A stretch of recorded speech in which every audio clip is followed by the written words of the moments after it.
Bonjour, je suis content de vous retrouver, chers membres de l'Église Attitude et puis tous les amis et tous ceux qui nous ont écoutés. On est jusqu'ici, c'est bien. Je suis content de voir quand même qu'on puisse prendre des moyens pour communiquer les uns avec les autres. Et on voit, certainement, vous aussi, vous avez vu sur les réseaux sociaux, sur Internet, combien il y a une mobilisation qui se fait parmi les églises. Et puis, c'est vraiment intéressant de voir que ce ne sont pas les moyens qui manquent pour pouvoir communiquer les uns avec les autres. Et je pense que c'est nécessaire de le faire. Et puis, bon, à mon tour, moi aussi, bien humblement, j'essaie de demeurer en contact avec vous. On sait que ça évolue toujours avec cet isolement qu'on connaît depuis quelques jours déjà. Ça évolue au sens que on se rend compte que les gens changent leur habitude, c'est clair, c'est évident. On se sécurise sur le plan sanitaire, on le voit déjà. Mais ce qu'on se rend compte, si vous écoutez les nouvelles aussi, qu'il y a eu un contre-coup économique aussi. Et puis moi, je veux être, avec bien d'autres, bien sûr, être solidaire avec vous. Si vous avez eu des coupures au travail, si peut-être que vous avez été même mis à pied, en tout cas, on prie pour vous, on sympathise avec vous.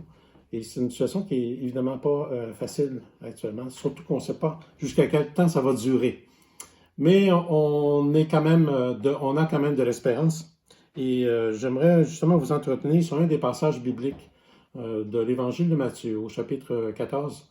Et on lit au verset 22, vraiment qui décrit une action de Jésus dans des moments très difficiles. En fait, il s'agit dans le chapitre 14 de l'Évangile de Matthieu d'une journée de Jésus. Une journée vraiment particulière, comme il en a vécu d'autres, bien sûr, mais celle-là, elle est spéciale et je pense qu'elle peut nous toucher dans ce que Jésus a vécu. Ça peut nous servir d'exemple. Je lis donc au chapitre 14, verset 22. Aussitôt après, Jésus pressa ses disciples de remonter dans le bateau pour qu'il le précède de l'autre côté du lac, pendant qu'il renverrait la foule. Quand tout le monde se fut dispersé, il gravit une colline pour prier à l'écart. À la tombée de la nuit, il était là, tout seul. Pendant ce temps, à plusieurs centaines de mètres au large, le bateau luttait contre les vagues car le vent était contraire. Quand on voit les premiers mots de ce verset 22, aussitôt après, eh bien, c'est parce qu'il s'est passé quelque chose avant. Et il s'est passé quelque chose dans la vie de Jésus dans cette journée-là, quelque chose de très tragique, on pourrait même dire dramatique. C'est le cousin de Jésus, Jean-Baptiste, qui a été tué, qui a été décapité. Et dans des circonstances vraiment, je dirais, on pourrait dire aujourd'hui scandaleuses, puisque il a été exécuté, non pas, je dirais, suite à un jugement quelconque, mais il a été exécuté, Jean-Baptiste, en raison d'une folie humaine, si on peut dire. C'est la fête d'Hérode, du roi Hérode. Et vous connaissez peut-être l'histoire si vous êtes familier avec l'évangile de Matthieu. La femme, la femme qui voudrait être avec Hérode, demande à sa fille de danser. Sa fille danse et en échange, donc, elle demande la tête de Jean-Baptiste. Et Jean-Baptiste, donc, est décapité le matin dans sa prison. Et quelque temps après, les disciples de Jean-Baptiste, donc, vont aller avertir de cette triste nouvelle Jésus et ses disciples. Donc, après ces événements, Jésus est touché, Jésus est bouleversé, puisqu'il perd non seulement un prophète, dont il a une grande estime, mais il perd aussi son cousin de sa parenté, il perd son précurseur, et cela indique aussi qu'il y a dans le ministère de Jésus un changement, une nouvelle étape qui commence. Et déjà, on peut imaginer très bien que Jésus, en tant qu'homme, entrevoit à l'horizon, sa mission. Il entrevoit la croix. Donc, Jésus est affecté. Et ce qu'il cherche, nous le lisons au verset 16, il cherche à avoir un moment à l'écart. Il cherche à être seul. Et c'est pourquoi il monte dans une barque avec ses disciples, selon toute vraisemblance, et il va aller de l'autre côté du lac pour avoir un lieu tranquille. Pour fuir, peut-être, on pense, peut-être pour fuir et s'éloigner d'Hérode, mais certainement, on pense surtout qu'il veut retrouver un moment de paix, un moment d'écart. Il veut retrouver une connexion, je dirais, avec son Père céleste. Mais comme on le voit souvent dans les évangiles, lorsque Jésus veut se retirer, ne le fait pas souvent sans être remarqué. Et les uns des autres se disent, Jésus se déplace sur le lac et soudainement, il y a une foule qui commence à se composer au fur et à mesure que Jésus se déplace sur le lac. Et pendant ce temps-là, les gens tout autour des petites bourgades, des villages autour du lac de la mer de Galilée se rassemblent, finalement pour atteindre le lieu où Jésus veut se reposer. Mais lorsqu'il descend de la barque, vous le lirez, en fait, il y a une foule nombreuse qui est rassemblée là et qui l'attend. Et Jésus voit cette foule et il est ému de compassion. Il voit cette foule où il y a des enfants, il y a des femmes, où il y a des gens qui sont vraiment démunis, qui sont complètement d'une autre nature, je dirais, d'un autre genre que ceux qui étaient rassemblés à la fête d'Hérode et qui ont fait le party, comme on dit, qui se sont amusés, il y a certainement eu toutes sortes de choses. Et là, Jésus voit dans cette foule vraiment de grands besoins, de la compassion. Et donc, il descend de la barque avec ses disciples et il commence à guérir les malades et se promène, on peut imaginer, dans la foule et s'adresse à l'un, s'adresse à l'autre et guérit les uns et les autres. Donc Jésus, malgré sa fatigue, malgré sa tristesse, c'est quand même étonnant que personne ne lui demande qu'est-ce que tu as vécu par rapport à la mort de Jean-Baptiste. Personne ne lui demande, mais Jésus continue son ministère et il est là devant la foule. Et ses disciples disent, bien là, il commence à être tard, renvoie donc ces gens-là dans leur village et qu'ils aillent se nourrir. Et les disciples lui commandent allez, qu'ils s'en aillent, dis-leur de s'en aller. Et Jésus dit non, c'est à vous de les nourrir. Et c'est une sorte de test en quelque sorte.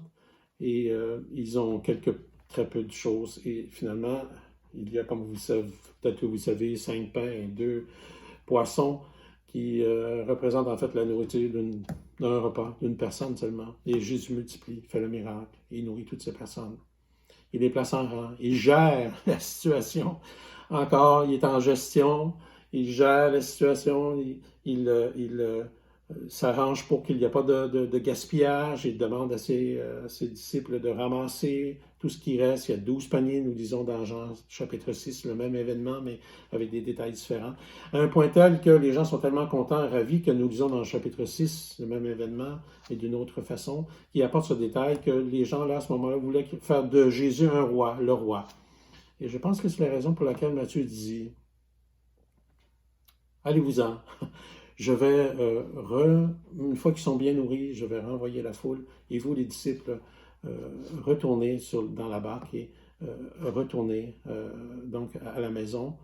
Et Jésus, à ce moment-là, c'est ce que nous disons. Donc, aussitôt après, Jésus pressa ses disciples de remonter dans le bateau pour qu'ils le précèdent de l'autre côté du lac pendant qu'il renverrait la foule.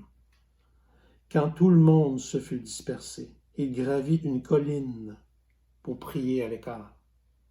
À la tombée de la nuit, il était là, tout seul. Pendant ce temps, à plusieurs centaines de mètres au large, le bateau luttait contre les vagues, car le vent était contraire. On voit que Jésus désire ce moment à l'écart. Et moi, j'en profite pour vous dire que dans ce temps d'isolement que nous vivons, c'est pas parce qu'on est en isolement qu'on saisit nécessairement les moments de solitude.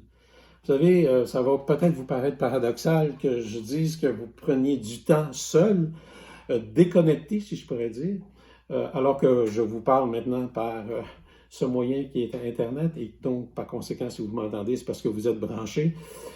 Mais je vous dirais quand même de prendre de moments, un temps, où vous allez non seulement connaître une connexion, je dirais, horizontale, qui est importante dans ces moments d'isolement, mais que vous puissiez connaître aussi une connexion verticale, une connexion où vous allez vous ressourcer en Dieu. Vous savez, on peut être seul, isolé, et ne pas saisir les événements, ce temps-là, cet événement-là, pour retrouver un temps avec Dieu, seul. Parce que c'est là qu'on retrouve qu'on est vraiment ressourcé. L'isolement, c'est quelque chose d'essentiel pour notre vie spirituelle. C'est ce moment de solitude est essentiel. savez que notre vie spirituelle a besoin d'une maison, a besoin d'un foyer, a besoin de se retrouver à quelque part dans un lieu. Et c'est le lieu du cœur, où on peut rencontrer face à face Dieu, où on peut avoir une communion avec lui. Notre vie spirituelle a besoin de ces choses. Et c'est pas parce que nous sommes seuls que nous vivons ça. Il faut gravir la montagne. Il faut prendre ce temps et se retirer. Vous avez certainement eu des habitudes de vie à ce moment-ci bouleversées, changées. Vous avez peut-être les enfants à la maison. Vous avez des heures qui sont coupées. Vous vous retrouvez donc dans toute autre manière de vivre que vous aviez connue quelques semaines. Pourquoi ne pas profiter de ce changement d'habitude pour dire je vais peut-être investir ou trouver des moments spéciaux dans ma journée pour retrouver la solitude? Parce que quand on est seul avec Dieu, quand on est seul avec le Seigneur Jésus, comme lui l'a fait, eh bien, on se rend compte que toute source de bénédiction, tout don parfait viennent de Dieu.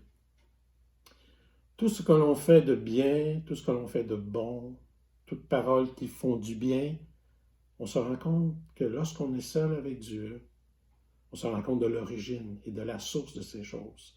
On se rend compte que ça ne vient pas de nous-mêmes finalement. On se rend compte que ça a été inspiré, que ça vient de Dieu, que ce qui fait du bien vient de Dieu lui-même. Et c'est souvent là, dans ces moments de solitude, qu'on le découvre. C'est aussi une source, c'est là qu'on découvre la source, bien sûr, de notre identité. Je pense que c'est assez bien connu. Lorsqu'on se retrouve seul avec Dieu, on se rend compte de qui nous sommes devant lui. On peut déverser notre cœur, on peut crier, Nous sommes en principe nous-mêmes devant Dieu lorsque nous sommes seuls avec lui. Nous ne sommes plus devant les autres à être et à vouloir être parfois ce que nous ne sommes pas en réalité. Et donc, tout ce qui est dans l'activisme et parfois dans la compétition, lorsque nous sommes seuls avec Dieu, on retrouve notre identité essentielle, on retrouve qui nous sommes devant lui. Et combien c'est ressourçant de prendre ce moment, d'être à l'écart. Et je pense que Jésus l'a fait. Jésus l'a fait. Il l'a fait aussi pour ça. Si lui, homme et Dieu, l'a fait, c'est qu'il veut nous apprendre quelque chose. Et je pense qu'on peut l'apprendre dans ces temps en particulier. C'est aussi une source de la véritable connaissance lorsque nous sommes seuls. On peut connaître des choses de Dieu, mais on connaît Dieu seulement lorsqu'on est seul avec lui. On peut connaître des choses à travers la lecture, et ce qui est bien, à travers la méditation, ce qui est bien. On peut s'informer, étudier ce qui est bien, mais on connaît Dieu seulement quand on va vers lui, seulement lorsqu'on est cœur à cœur avec lui, seulement lorsqu'on est en face à face avec lui. Et ça, à ce moment-là, c'est une autre connaissance. C'est une connaissance qui nous transforme réellement, qui nous change. Comment approcher Dieu à ce moment-là, dans cette rencontre? Eh bien, on se rend compte que si Dieu est Dieu, Dieu est Dieu, bien sûr, mais Dieu est amour. Et si Dieu est amour, eh bien, il faut l'approcher avec amour. Il faut l'approcher avec dévotion. Il faut l'approcher avec, je dirais, un désir profond aussi de l'aimer. Alors, en conclusion, je dirais qu'il faut saisir ces moments-là, ces moments où c'est tout particulier. Et ça, c'est pas égocentrique de vouloir se retirer. Ce n'est pas un recroquevillement sur soi, ce n'est pas un repli sur soi, mais vraiment, lorsque nous allons vers Dieu dans ce moment de solitude, nous sommes au contraire ressourcés. Au contraire, nous avons l'inspiration et l'énergie pour pouvoir venir en aide aux autres, pour pouvoir aider les autres. Alors, ce que je vous souhaite pendant ces temps d'isolement, que vous puissiez prendre des moments pour connaître non seulement des moments d'isolement, mais plutôt des moments de solitude avec votre Dieu, avec notre Dieu. Que le Seigneur vous bénisse et on continue de prier pour vous et on pense à vous. Alors, à la prochaine.